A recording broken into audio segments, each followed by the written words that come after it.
Comienza La Tierra Prometida con Beatriz Ozores.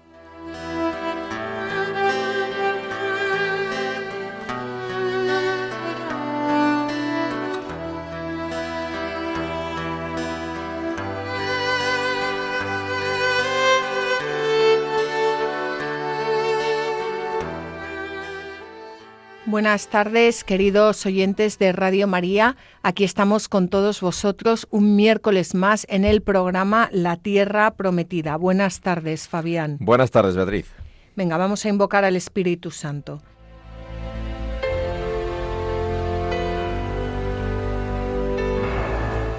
Espíritu Santo, concede a tu Iglesia miembros llenos de tu gracia, que con sus luces iluminen al pueblo de Dios. Dale miembros orantes que atraigan sobre la Iglesia las bendiciones de Dios y hagan frente a los ataques del maligno. Dale miembros llenos de tu amor, que sirvan desinteresadamente al prójimo. Dale miembros santos para el progreso de la vida espiritual. Que como bautizados y confirmados sirvamos a la Iglesia con el don que tú nos has dado, habiendo diversidad de dones, pero en un solo espíritu. Que tú seas el vínculo de unidad en la multiplicidad de los ministerios. Amén. Amén.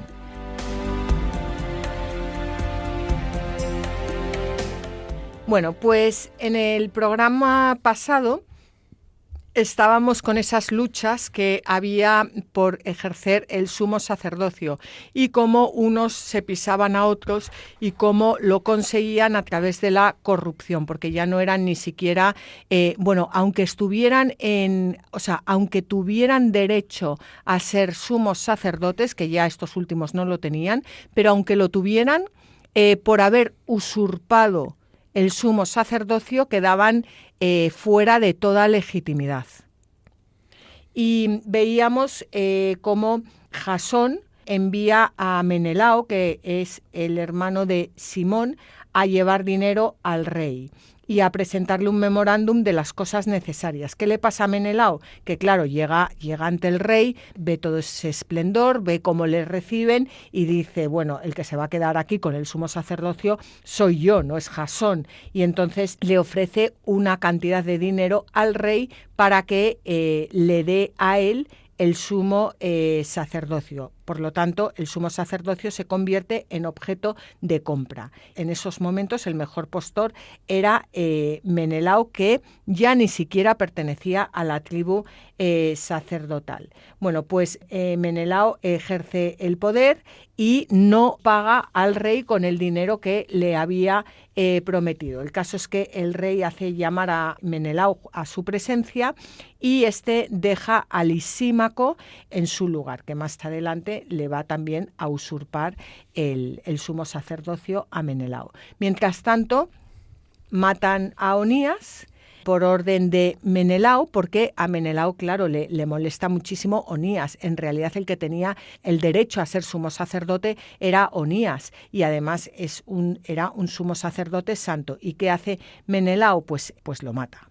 Lo mata a través de otra persona, pero lo mata él. El caso es que todas los habitantes de Tiro, al igual que el rey Antíoco, pues sufren ante la muerte de Onías, porque a pesar de todo, pues Onías era considerada una persona justa. Algunos judíos se rebelan contra Menelao porque están ya hasta las narices de Menelao y hasta las narices de Lisímaco, que es quien Menelao dejó en su lugar, y están hartos ya de los robos, de todo lo que están haciendo. ¿Y qué ocurre? Que en el juicio contra Menelao, le ofrece dinero a un tal Ptolomeo Dorímenes y Ptolomeo Dorímenes consigue que el rey cambie de opinión y que acabe matando a todos estos pobres judíos que han estado custodiando los tesoros del templo, y Menelao permanece en el cargo por su por la avaricia de este rey y por el dinero que ha pagado y por lo que sea. A continuación, el autor nos contaba que Antíoco va a Egipto, tiene que hacer una expedición contra Egipto y corre un falso rumor de que ha muerto. Por lo tanto, Jasón, que se había retirado, vuelve a la lucha por ejercer el poder, por ejercer el sumo sacerdocio. Y bueno, pues ahí hay una gran lucha en la que Jasón pues se dedica a matar a muchísimos compatriotas suyos y se ve obligado a huir de nuevo, ¿no? El caso es que ya terminábamos con el rey Antíoco, que vuelve a Judea pensando que se han sublevado y que hace todo tipo de atrocidades. Pero el autor sagrado nos hacía esa lectura espiritual de que si el rey Antíoco consigue saquear el templo de Jerusalén y entrar en Jerusalén, es porque Dios lo ha permitido por los pecados de su pueblo. Y acabábamos ahí. No sé si tú quieres añadir algo. Ahí estábamos y Javier. seguimos adelante. Venga, pues seguimos ahora con los versículos 19 al 20 del capítulo 5 del segundo libro de los Macabeos. Pero el Señor no había elegido al pueblo a causa del santuario, sino al santuario a causa del pueblo. Por eso el mismo santuario que fue partícipe de las desgracias de la nación compartió después sus beneficios. Y si fue abandonado en el momento de la ira del Todopoderoso, en el momento de la reconciliación del Gran Señor, fue restaurado en toda su gloria. Bueno, aquí lo que nos quiere decir el autor sagrado es que lo que realmente cuenta para Dios es el pueblo elegido, y en función de ese pueblo y para su bien, Dios elige habitar en el santuario. Y esto ocurre también hoy en día con todas las realidades de la Iglesia. O sea, lo importante es el pueblo de Dios, y lo importante es que el pueblo de Dios reconozca a su Dios, la santidad del pueblo de Dios. Y lo demás es el camino. Correcto. Y además resulta que con la encarnación de Cristo, del Verbo, el santuario es Él mismo. Por tanto, la incorporación a Él es entrar en el santuario, formar parte del santuario, como dicen las cartas, ¿no?, de San Pablo y tal, piedras vivas del templo de Dios, ¿no? ¿Qué significa eso? Formar parte de Cristo, entrar en su cuerpo, ser parte de Él, ¿no?, siendo Él la cabeza y nosotros el resto del cuerpo. Pero al hilo de lo que decías tú, cuidado, efectivamente, porque el modo en el que estoy en la Iglesia, por razones muchas, variadas de la vida, pues porque los humanos somos como somos, por las etapas de evolución y de maduración que tenemos, por los desmanes que hacemos unos y otros, por descuidos, por lo que sea, pueden ir cambiando, pero la pertenencia a Cristo es lo decisivo. Y volviendo al ejemplo del mar, que hablábamos en otro programa recientemente, no mirar al mar, no mirar cuando las cosas van mal, no mirar a esta persona, a este grupo, a esta comunidad, a este texto, a este documento. No, eso está estupendo, es verdad, pero lo importante es que yo pertenezco a Jesucristo y que estoy en la Iglesia porque pertenezco a Jesucristo. Y lo demás, en tanto que me ayude a pertenecer a Jesucristo y a convertirme. Y si no me ayuda, pues busco más, porque afortunadamente la Iglesia es enorme y llena de posibilidades. Pero yo pertenezco a Jesucristo, y tener la identidad clara es muy importante para ver y decidir y discernir en cada momento lo que toca hacer. Sí, bueno, lo que pasa es que eso muchas veces es complicado porque también somos hijos de nuestro tiempo y hemos nacido en una familia, en unas circunstancias determinadas, y muchas veces vivimos en unas realidades dentro de la Iglesia que es las que nos han inculcado desde pequeños, y es muy complicado hacer todo ese proceso de ponernos frente al sagrario y decir: Señor, ¿tú quién eres? ¿Tú quién eres para mí? ¿Quién soy yo para ti? ¿Y qué es de lo que me han enseñado costumbres y tradiciones? ¿Y qué es realmente la verdad que está por encima de las realidades de la Iglesia y que está por encima de la educación y que está por encima, o sea, es muy... Eso es el gran y precioso momento de la conversión verdadera. Claro. Que es fantástico, es un regalo de Dios. Sí, lo que pasa es que es complicado llegar ahí es complicado, porque bueno, pues muchas veces hay que dejar muchas cosas detrás y bueno, por lo general, pues los hombres también necesitamos de la aprobación de los demás, pertenecer a un grupo, a una clase social. O sea, es que ser libres, ejercer nuestra libertad es muy difícil, muy difícil. Gracias a Dios, que es posible. Sí, pero es muy difícil. Gracias a Dios, que es posible. Ese es el camino de Cristo, ¿eh? Es la propuesta de Cristo. La verdad os hará libres, venid en pos de mí y yo os haré hijos de Dios, os haré libres, ¿no? No es despreciar a los demás, es ponerle en el centro y que Él nos lleve hasta donde Él quiera llevarnos. Claro, pero Él es el Logos, es la palabra. Entonces veo muy complicado hacer todo esto si no nos metemos de lleno en la palabra de Dios. Correcto, solos no es posible. Bueno, pues vamos a ver ahora cómo Antíoco se lleva el tesoro del templo.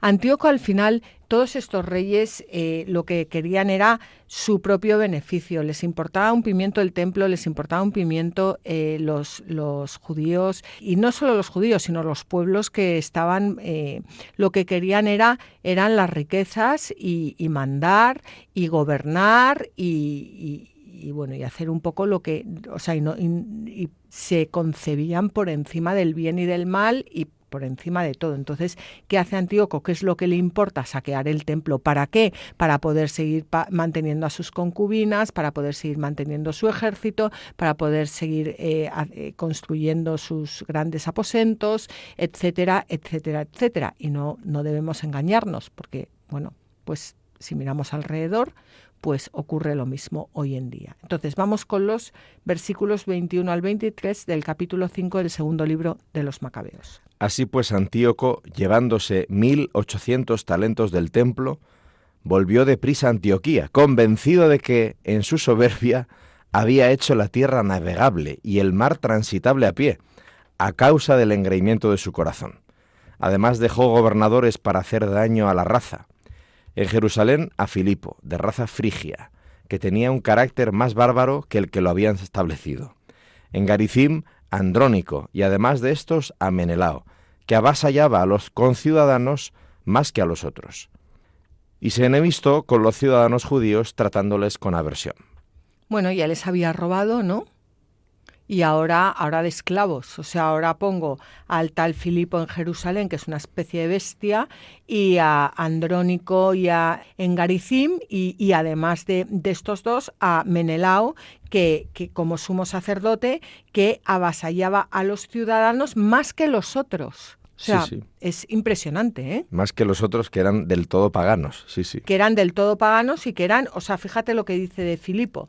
Dice, en Jerusalén a Filipo de raza frigia, que tenía un carácter más bárbaro que el que lo había establecido. O sea, que tenía un carácter más bárbaro que el mismísimo rey.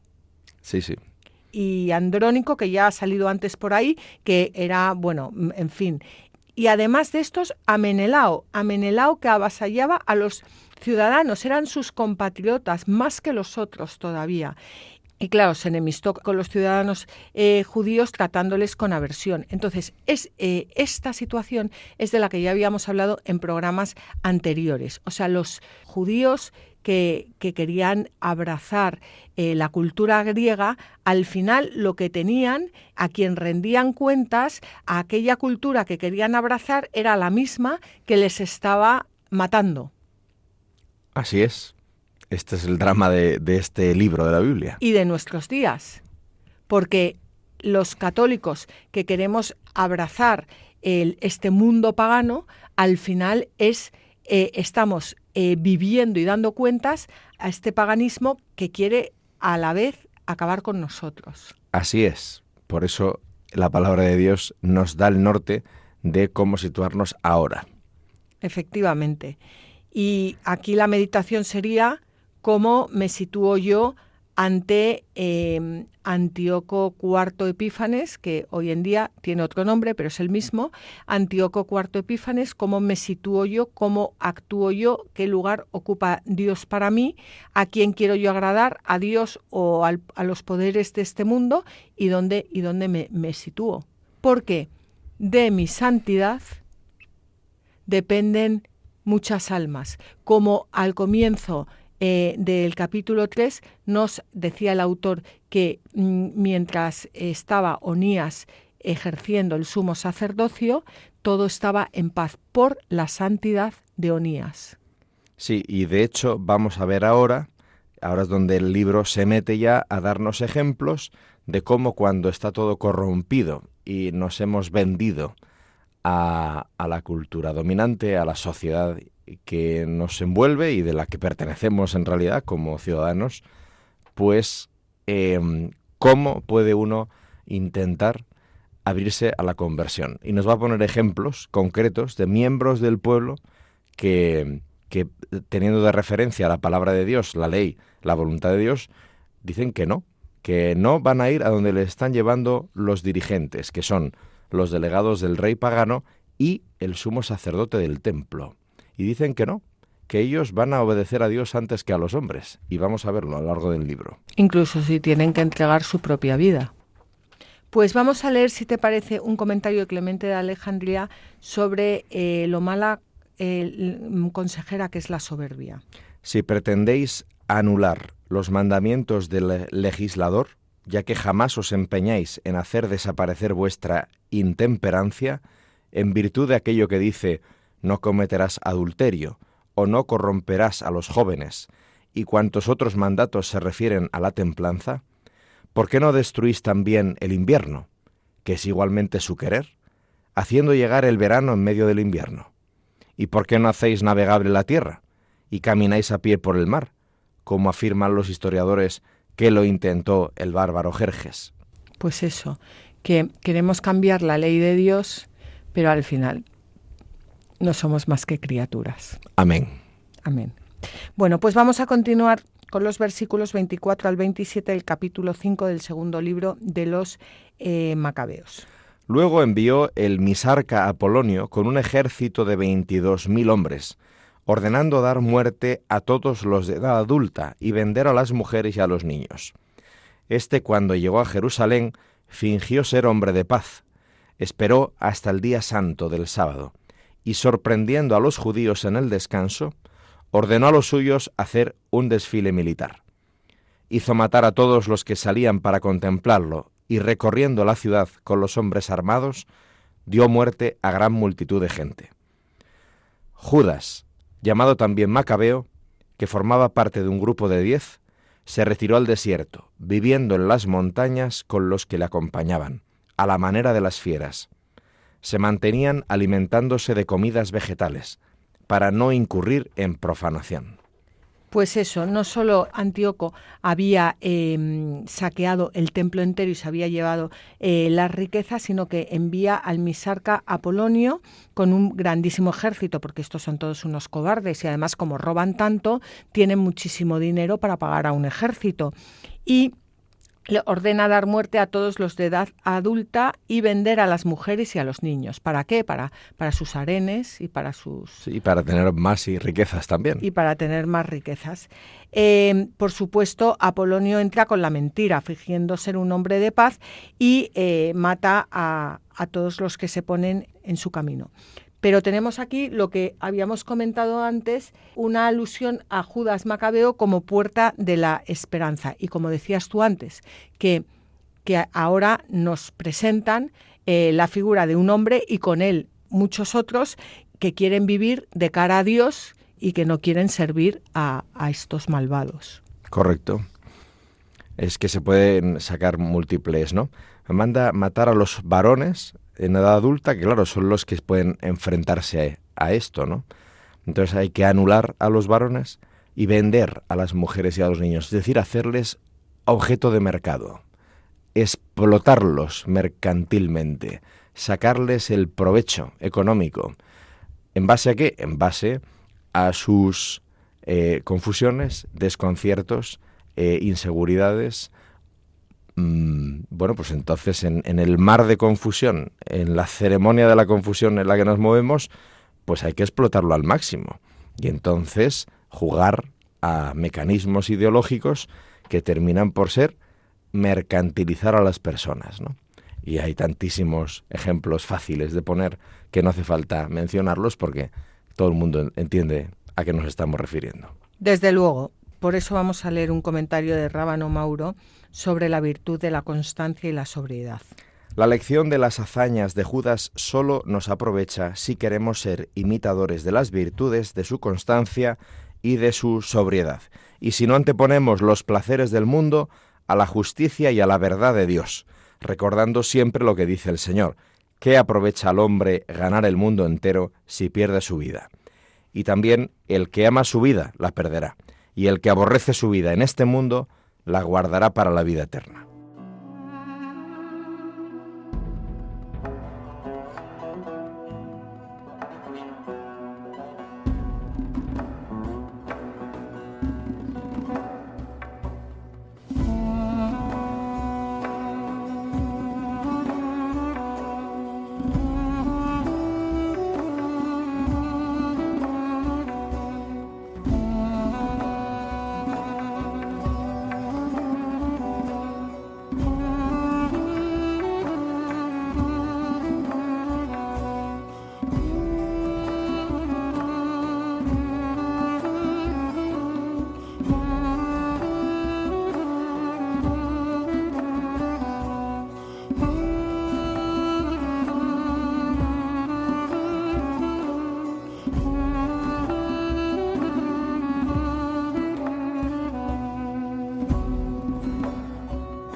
Queridos oyentes de Radio María, continuamos con el programa La Tierra Prometida. Estamos al micrófono Fabián Melendi y Beatriz Ozores.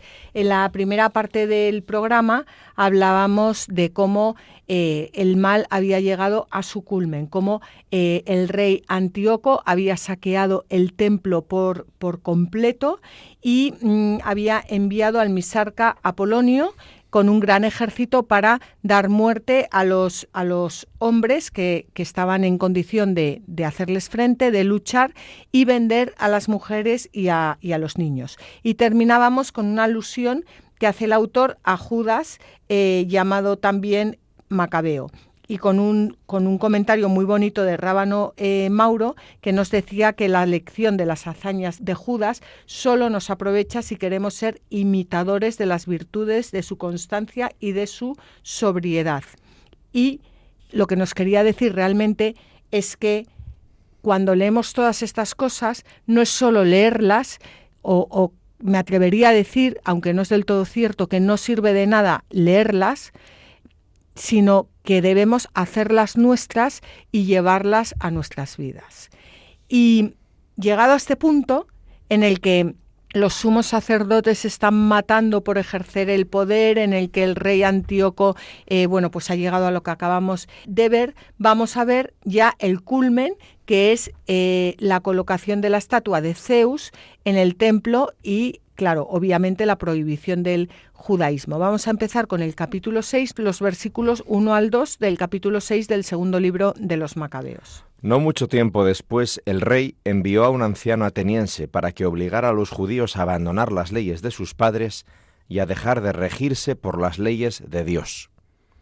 Y también para profanar el templo de Jerusalén, dedicándolo a Zeus olímpico, y el de Garizim a Zeus hospitalario, según correspondía a los habitantes de aquel lugar. Bueno, pues la helenización de Jerusalén y de otras ciudades judías se impone ya por la fuerza. Se impone por la fuerza, pero lo que ya venimos comentando a lo largo de todos estos programas, se impone por la fuerza porque el pueblo está dando la espalda a Dios. Así es. Y porque los gobernantes o los responsables se han perdido completamente en el objetivo de su poder. No es el servicio, sino el servirse a sí mismos, lo que les guía. Con gobernantes santos, el pueblo es santo. Y para el autor del libro del segundo libro de los Macabeos, los dos templos, el de Jerusalén y el de Garizim, corren una suerte similar. Y esto es signo del carácter transitorio de estos templos del que ya hablamos antes, porque el verdadero templo... todos estos templos son símbolo del verdadero templo que es nuestro Señor Jesucristo, y además así lo va a reafirmar él en el diálogo con la samaritana, aunque Jesucristo da por supuesto la santidad y legitimidad del templo de Jerusalén. Pero bueno, hemos llegado a estos, a obligar a los judíos a abandonar las leyes de sus padres, a dejar de regirse por las leyes de Dios y a meter en el templo de Jerusalén y en el templo de Garizim, que eran los dos grandes templos, estatuas de Zeus olímpico y de Zeus hospitalario. Por cierto, hay que tener en cuenta que, según dice Flavio Josefo, el templo de Garizim, es decir, el templo donde los samaritanos daban culto a Yahvé, pero ya sin referencia a Judea ni a Jerusalén, claro, pues Alejandro Magno lo favoreció aún más construyendo este templo, ¿no? Porque así ya no necesitan bajar a Jerusalén, ya pueden, divide y vencerás. O sea, ¿cómo mantengo yo a este pueblo sometido? Enfatizando sus diferencias internas para que se rechacen mutuamente con los nacionalismos y entonces no se apoyen para construir el bien común y su herencia común, ¿no? Que son en el fondo ser un pueblo elegido por Dios. Entonces, ¿cómo rompo yo la unidad de una cultura que pueda hacerme frente a mí, que quiero globalizar mi mundo helenístico, en el caso de Alejandro Magno, ¿no? Pues dividiéndolos internamente. Y así los judíos y los samaritanos pues animaron sus diferencias en vez de su alianza recibida por los padres con Yahvé, que era común, ¿no?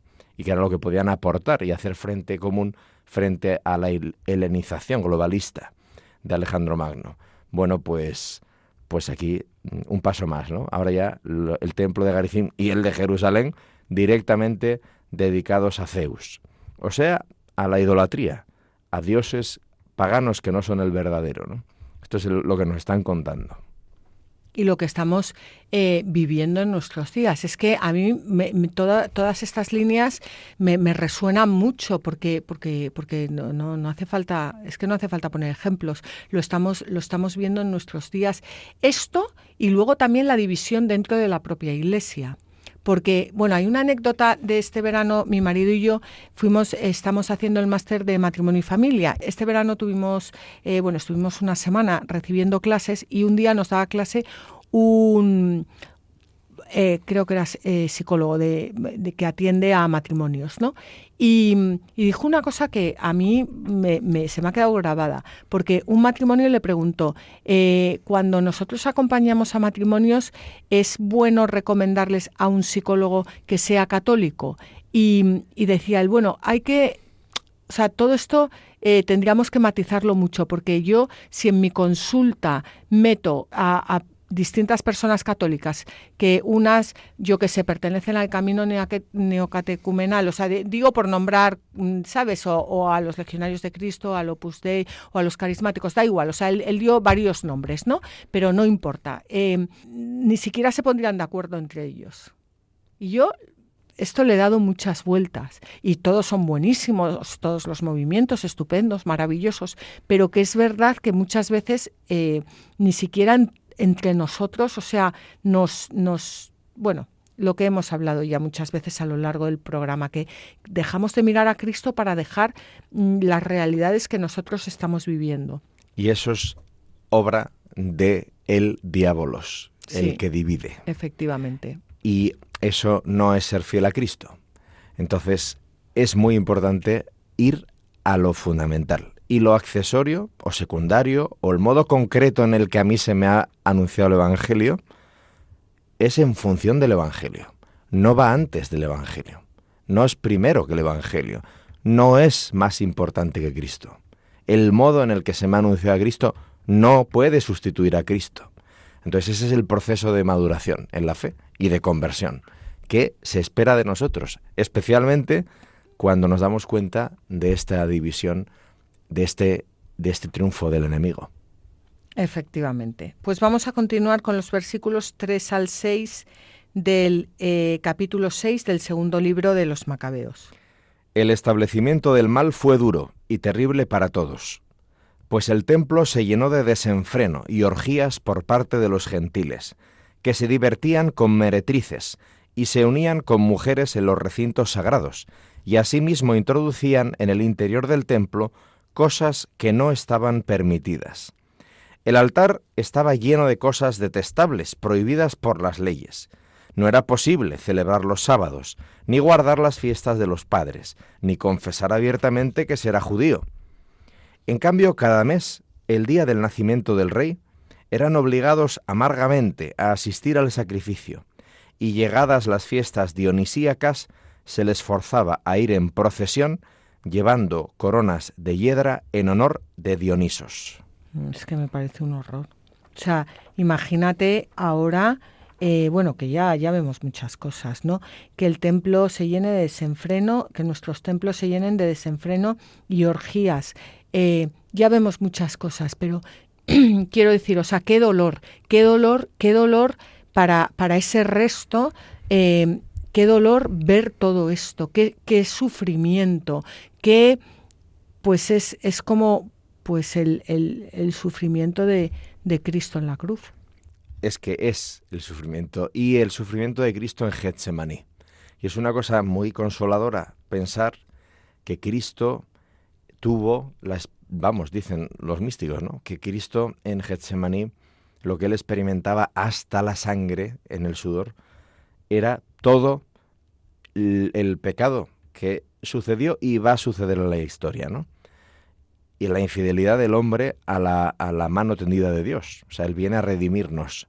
Y él en Getsemaní anticipa y prevé todo lo que el hombre vamos a hacer de rechazo de esa oferta de redención, ¿no? Y lo importante del caso, lo consolador verdaderamente del asunto es que dijo que sí, sabiéndolo, no la ingenuidad, sino sabiendo que íbamos a rechazar la redención, al menos parcialmente, él dijo que sí. O sea, él es el que no se echa atrás. Él es el que va hasta la cruz, sabiendo que vamos a rechazar la cruz. Es decir, que su amor está por encima de nuestro pecado. Por supuesto. Sí, pero no se da tan por supuesto, porque luego nosotros en el día a día dices, yo con esta persona no la quiero ni ver porque me ha hecho esto, esto y esto. Pero el amor de Cristo es, a pesar de que me ha hecho o me va a hacer o va a hacer esto y esto y esto, mi amor está muy por encima de lo que esta persona haga. O sea, yo quiero a la persona. Bueno. No. Sí. Y además en Getsemaní Cristo prevé que yo voy a rechazar a no sé quién porque me hizo no sé cuántos. O sea, eso también lo prevé y le hace sufrir a él. Que yo rechazo, guardo rencor y no perdono a la persona que me ha hecho daño. Eso también hiere el corazón de Cristo. Y sin embargo él, porque estamos también rechazando la cruz nosotros al hacer eso. Y él dice y dijo que sí. A ir adelante. Eso es muy consolador. Y luego venimos nosotros, es que quiero hacer hincapié en esto, porque claro, si no es que no aterrizamos todo esto. Y hablamos de fulanito ha robado, fulanito ha hecho no sé qué, fulanito se merece ir a la cárcel, fulanito es un no sé cuántos, es un no sé qué, es un tal. Pero con un desparpajo que será todo verdad. O sea, será verdad, habrá robado, es un no sé qué, es un no sé cuántos, será todo verdad. Pero, más que verdad, cierto, porque la verdad solo es Cristo. Será todo cierto, pero mi amor como bautizado, ¿dónde está? Hacia esa persona. Mi oración por la conversión de esa persona, por la mía propia para empezar, pero por la conversión, ¿dónde está? Las lágrimas para que esa persona se convierta y viva, mis lágrimas, ¿dónde están? Entonces, no están. Y Cristo, en aquella noche de suplicio previo a la pasión, anticipó nuestra falta de conversión, nuestro rechazo a la conversión. No el de fulano, la mía. al rechazar a fulano porque no se convierte? Y dijo que sí. Y cuando se celebra mal, cuando se hacen verdaderas barbaridades en la celebración de la Eucaristía, ¿dónde están mis lágrimas? Sí, en la celebración de la Eucaristía y fuera de la celebración de la liturgia. Cuando vemos y nos pasan por los ojos constantemente todos los escándalos, ciertos o falsos, o intermedios, de la jerarquía y de la no jerarquía, del clero en general y en particular, de todo lo que vemos desde hace tantos años, y nosotros nos obstinamos en rechazar la redención. Nosotros, no los demás. O sea, es cierto, como decías tú, que los demás, muy bien, pero Cristo, en la noche de Getsemaní, también anticipa mi falta de conversión a la hora de enfrentarme a todos esos escándalos. Uh-huh. Esto es muy consolador, porque nos sitúa en la realidad. Y la realidad es que, cuidadito, porque es muy fácil ver cómo los demás se equivocan, pero es mucho más difícil darte cuenta de que tú también te equivocas, incluso viendo cómo los demás se equivocan. Y segundo, y lo más importante, su sí tiene más fuerza que nuestro no. Esto es muy importante. Su amor tiene más fuerza que nuestro pecado. Sí. Efectivamente. Bueno, pues vamos a continuar con los versículos 6 al 11 del capítulo 6 del segundo libro de los Macabeos. Por sugerencia de Ptolomeo se publicó un decreto dirigido a las ciudades griegas próximas, para que se procediera del mismo modo contra los judíos y tuvieran que sacrificar, y para que se diera muerte a los que no estuvieran dispuestos a pasarse a las costumbres griegas. Se podía ver, por tanto, la tribulación que se avecinaba. 2 mujeres fueron denunciadas por haber circuncidado a sus hijos, y tras colgarles los niños a los pechos y hacerles recorrer públicamente la ciudad, las precipitaron por la muralla. Otros, que se habían reunido en unas cuevas cercanas para celebrar secretamente el sábado, denunciados a Filipo, fueron quemados juntos, pues tenían reparos religiosos en defenderse por el honor debido a aquel día santísimo. Bueno, pues esto ya es el martirio llevado fíjate, se publicó, por sugerencia de Ptolomeo, se publicó un decreto dirigido a las ciudades griegas próximas para que se procediera del mismo modo contra los judíos y tuvieran que sacrificar, y para que se diera muerte a los que no estuvieran dispuestos a pasarse a las costumbres griegas, y tuvieran que sacrificar. Es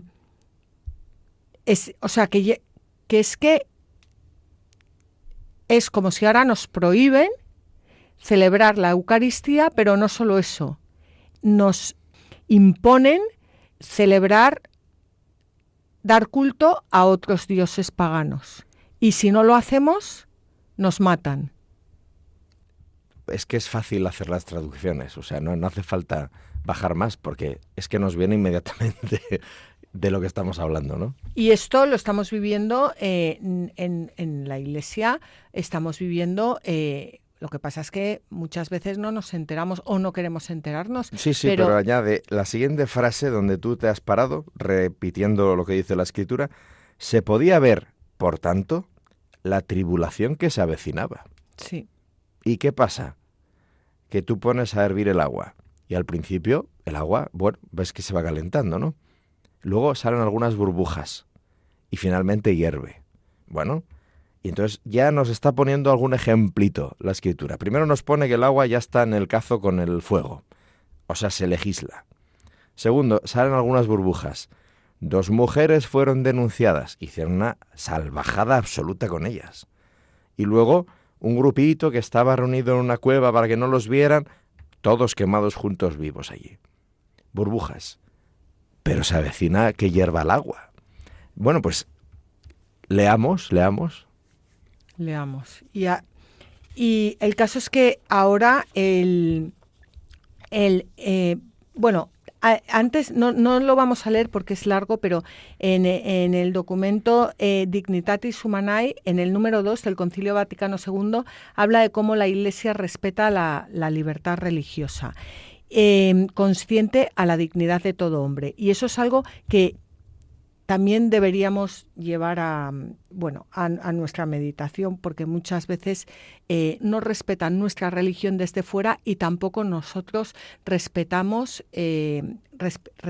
la libertad religiosa de los demás. Sí, lo cual no quiere decir pasarse al otro extremo. No. Que es todo es lo mismo. No, todo no es lo mismo. Porque no todo es lo mismo, tu libertad es sagrada, para que te puedas adherir a la verdad. Exacto. Pero no porque todo te da igual, que es el discurso dominante. Ahí está.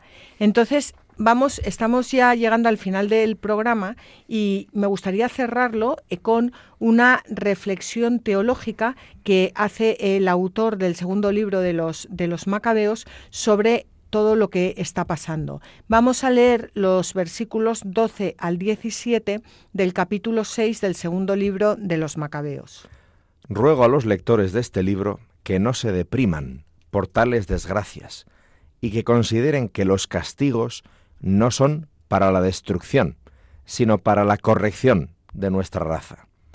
Porque el no dejar impunes mucho tiempo a los que obran impíamente, sino enviarles castigos enseguida, es señal de gran benevolencia.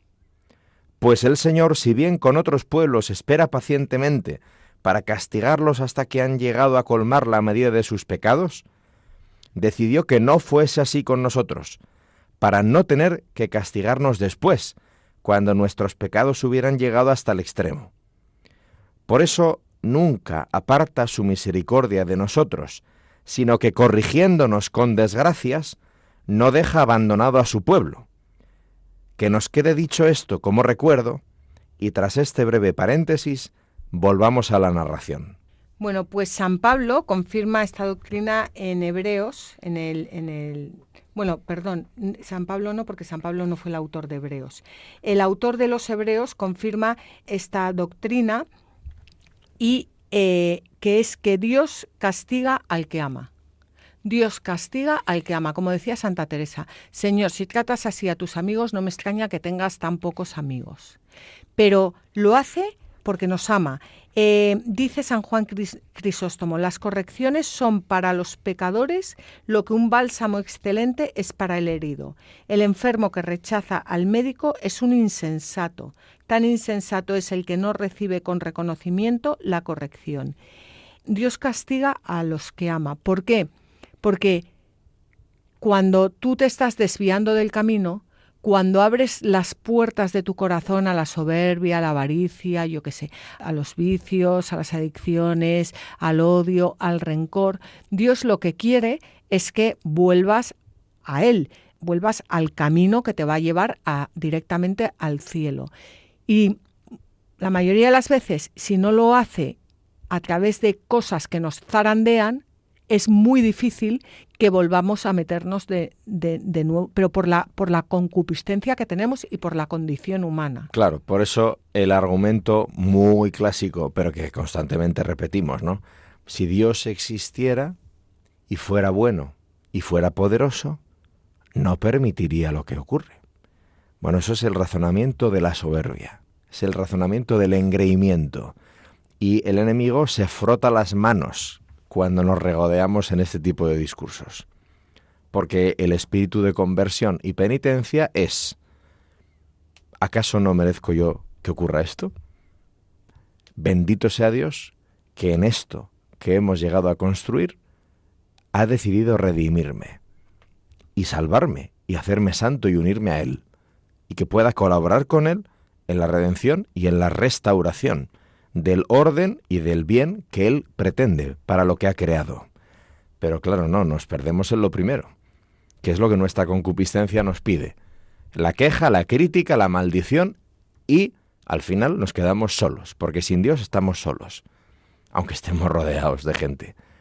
Y la otra opción, ¿cuál es? La otra opción es el camino difícil, es la conversión, que implica que Dios destruya muchas falsas imágenes que tenemos construidas de nosotros mismos, de la realidad y, por supuesto, de Él mismo.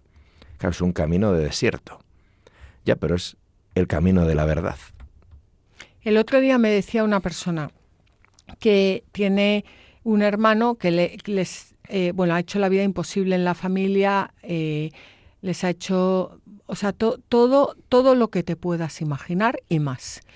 Y entonces decía esta persona, mi hermano, estoy de acuerdo en que se ha portado fatal, en que nos está arruinando, en que es horroroso todo lo que está... Bueno, en fin, por no repetirlo, porque además no es un horror. Y esa persona decía, yo estoy de acuerdo en todo eso, o sea, yo lo veo. No, yo no soy tonta, yo veo lo que hace mi hermano. Pero, a pesar de todo esto, yo le quiero. Y le quiero no significa que siga haciendo lo que le dé la gana y que se condene. Le quiero significa yo voy a seguir rezando por él, voy a seguir rezando por su conversión y en las cosas que yo pueda, yo le voy a tener que ir parando para que no vaya más. Y que en un momento dado que se vea ya que no, pues pedirle a Dios y suplicarle que le zarandee para que tenga una verdadera conversión y se salve. Eso también es amar, claro. Eso es amar. Sí, sí. Eso es amar. Claro, no es también, es amar, es suplicar a Dios que entre en la vida de esa persona para que tenga una conversión y sobre todo desearle la vida eterna. Sí, sí. Muchas veces tendemos a la paz, ¿no? A la falsa paz. Falsa paz. Bueno, no pasa nada, vamos, no, pero no hablemos de esto. No, claro, no toquemos, no, tal. Y eso a la larga muchas veces es nocivo, ¿no? Pues el otro día me lo decía una persona que también me dio mucho que meditar, que me decía cuánto daño nos han hecho muchas veces en casa nuestras abuelas o nuestras madres o tal por la falsa paz. Queriendo hacer las cosas, bueno, para que no haya peleas, para que no, pues que es más proclive a pelearse, pues le doy esto para que se calle, pues él, y me decía cuánto daño muchas veces nos han hecho por la falsa paz. Bueno, es muy difícil La concreción, ¿no? de la práctica de cada uno con sus circunstancias, pero la palabra de Dios es luz, aunque nos exija conversión. Y para terminar este programa, lo que yo quiero recalcar es que el autor, luego en el programa que viene vamos a hablar sobre el martirio, porque ya nos ha abierto las puertas totalmente al martirio. O sea, esto ha sido toda una introducción a lo que es el martirio.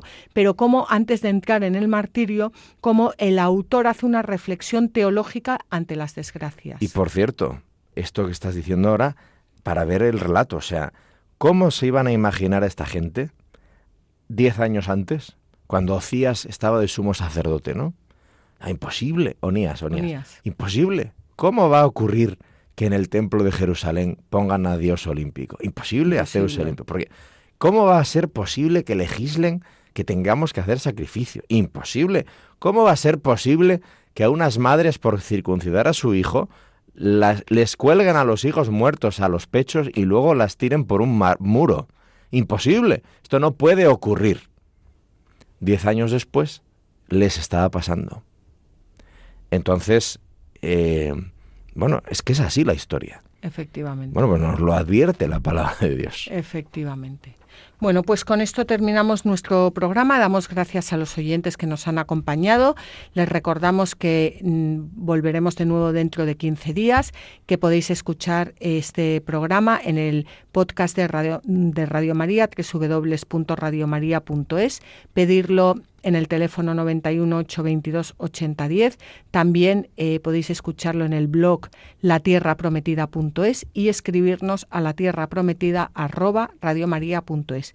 Y como siempre os animamos a que cojáis vuestras Biblias y no dejéis de leerlas, meditarlas y rezarlas, porque en los libros sagrados el Padre que está en los cielos sale amorosamente al encuentro de sus hijos para conversar con ellos.